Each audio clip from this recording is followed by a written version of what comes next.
Next up, one of our unique presentations. This one's going to cover a couple different viruses. We're going to welcome back Dr. Mauck and talk about some other mosaic-inducing aphid-transmitted viruses. Yeah, we're going to talk about a group of viruses for this presentation.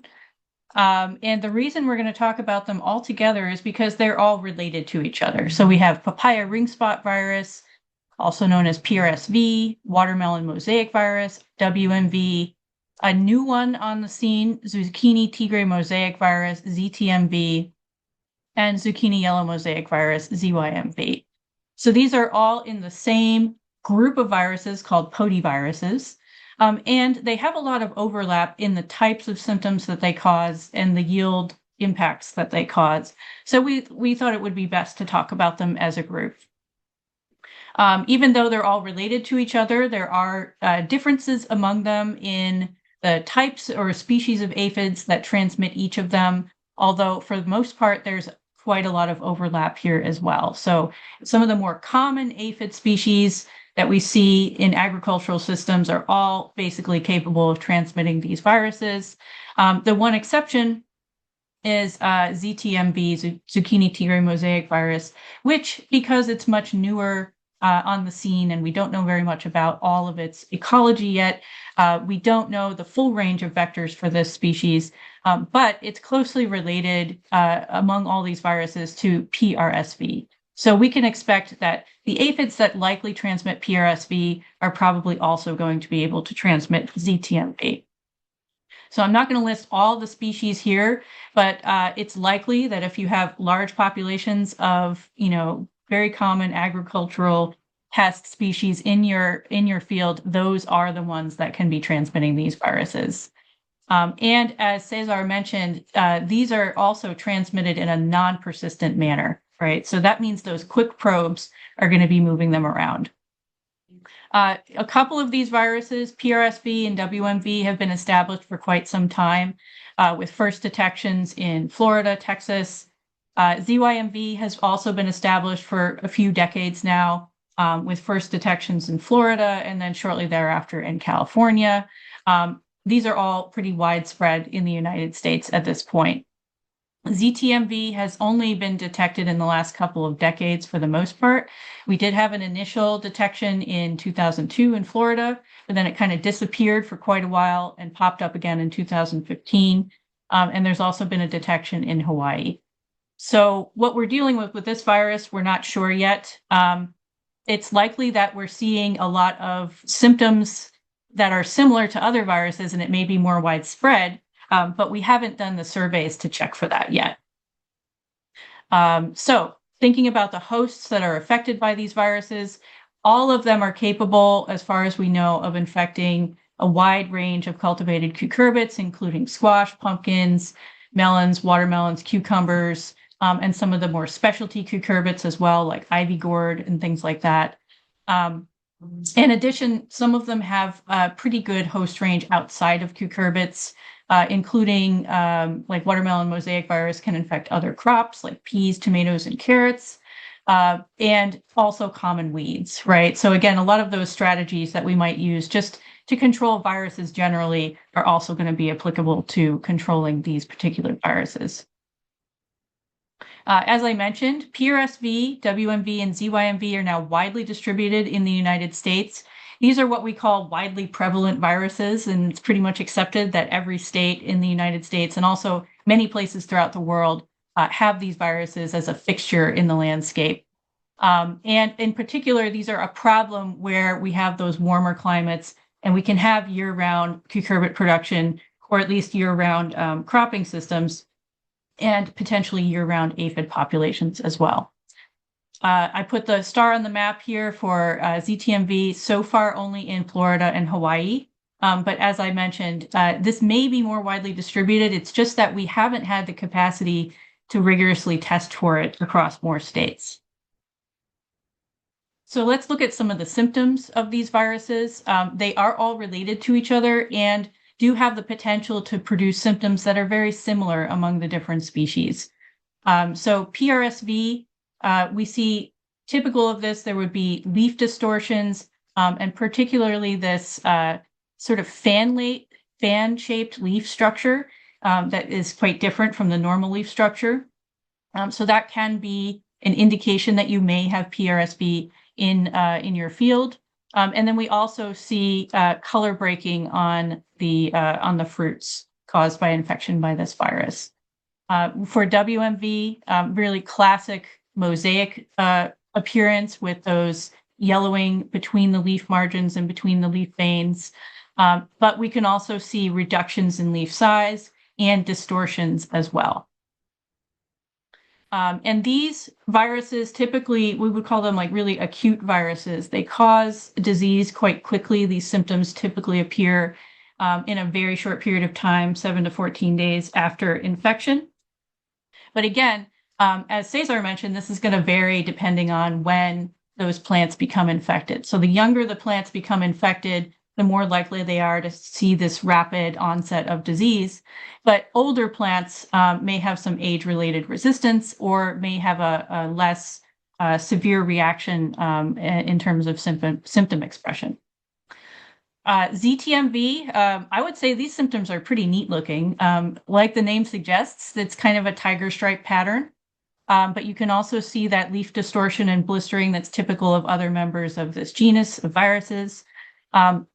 And you can see these really severe distortions on fruit.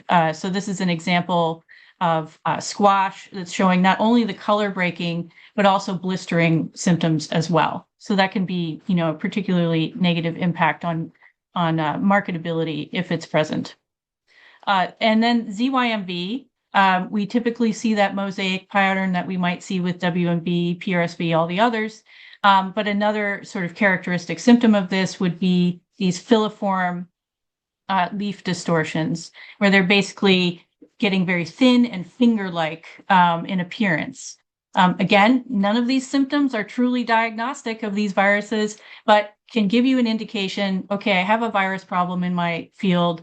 It might be in this group. Let me talk to an extension agent. Let me talk to a diagnostic lab about this. So thinking more about diagnosis, again, we're going to say this over and over again. You can make a guess that you have a virus in your field when you see things like this, but you can't really know what it is. All of these viruses are very commonly occurring with each other in co-infections or mixed infections, where we have 2 or more viruses all infecting the plant at the same time. And that can cause a change in what the symptoms look like. So we might see a synergy of them with more severe disease, or we may see the opposite. It's hard to say, and it depends on the combination. I have this little question: what virus is causing these symptoms up in the corner? It looks like it could be any one of the ones that I just went over, but actually it's CMV, right? And so it's very difficult to tell them apart. So again, we need these serological or molecular diagnostics for determining whether a virus is actually the causal agent of the disease that we're seeing. Thankfully for the potivirus group that I'm going over today, there are some rapid tests available. And that's shown here, where these are field-ready serological tests.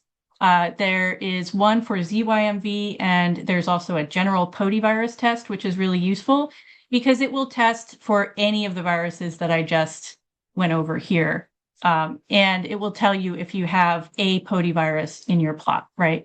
And since the management of all these potiviruses is very similar, and their vectors overlap quite a bit, it may not be useful for you as a grower or a PCA to know exactly which virus it is. It might be more useful to know that it is a virus and it is a potivirus, and that you can make management decisions based on that. These rapid tests are available for purchase online by anybody, but for the other tests listed here, you would want to go through a diagnostic lab or an extension agent to find a laboratory that can assist you with that. And as Cesar also mentioned, with CMV, that virus is a non-persistently transmitted virus, really quick acquisition and inoculation into the plants. It's the same story for PRSV, WMV, ZTMV, ZYMV, et cetera.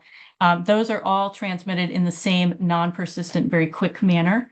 And I have a nice little cartoon here to show you how that works. So instead of like CABYV, which is only down here in the phloem, in the vascular cells, and it takes a couple of hours for the aphid to go in there and acquire enough virus to be able to transmit. These viruses live in these other, just what I would call general plant cells. So the cells on the outside and the cells in between the surface and the phloem all have tons of virus in them. And when the insect comes in and it starts to determine whether the plant is something that it wants to eat, right? The first thing it does is it tastes some sap from these cells. And it's going to do that on every single plant it touches, right? And so that's why we can have aphids that don't colonize and reproduce on cucurbits coming in and acquiring virus from them, even though they don't like to eat those plants. So they come in, they take this quick taste. The virus particles stick to the stylet, which is this straw-like mouth part here. And then if the aphid disperses and goes to a new plant, these are washed off when it salivates into the new plant. And if that plant is susceptible, the virus can infect by getting into these general plant cells right here, right? So it's a huge challenge because you've got so many different things that can transmit this, and they're doing it whether or not you're implementing any management strategies to control those insect populations directly. So let's think about some epidemiological factors that might inform the management practices that we would want to use. Mixed infections are pretty much rather the rule than the exception. And so these can exacerbate symptoms and exacerbate impacts on yield. So it is, from this perspective, useful to know, do I have multiple viruses in the field? Can I expect these synergies? And especially if you have a combination of these non-persistently transmitted viruses and the persistently transmitted viruses like CABYV, or a whitefly transmitted virus that is also more towards the persistent side, you might be able to do things that would manage those persistently transmitted viruses, even if there's not much you can do about the non-persistence. And then, since many different aphid species can transmit these viruses, protecting plants when they're in their most vulnerable stages, when they're young and infections are going to cause the most severe impacts over time, that can be a good strategy. So I've shown a couple of different pictures here of one strategy for doing this, and that is laying down this plastic mulch that actually, if it's reflective or it's white in color, it will disrupt the ability of aphids to actually find those plants as they're passing through. They're looking for a nice green plant against a dark soil background, and if you throw them off, you're going to get less aphids stopping by your field and potentially transmitting those viruses. You can also use things like row covers, depending on how economical that is for the particular crop that you're growing. Removing weeds and other reservoirs of new infections can assist with keeping this virus from moving into the field in the first place. And using row covers, again, can also help prevent incursion of the virus if managing the landscape around your field is not an option. And a very important point about non-persistent transmitted viruses is that insecticides really don't do much against these transmission of these viruses. So with CABYV, if you can stop that phloem feeding, you might be able to prevent virus transmission, but insecticides don't act fast enough to keep that transmission from occurring for these non-persistent viruses. So spraying is not going to help, but if you know that the vectors coming in are able to colonize your crop, like if it's a melon aphid, for instance, insecticides can limit their population growth, right? So it's important to distinguish between preventing infections and preventing infestations, and knowing which vectors you have coming in can be helpful for that. And then we do have a variety of cultivars of different cucurbit crops that have some tolerance for these viruses. There's not really a lot that are outright resistant. Most of what they have is tolerance, which means that they don't get very sick when they're inoculated with the virus. And you don't really see those same yield impacts as the non-tolerant cultivars.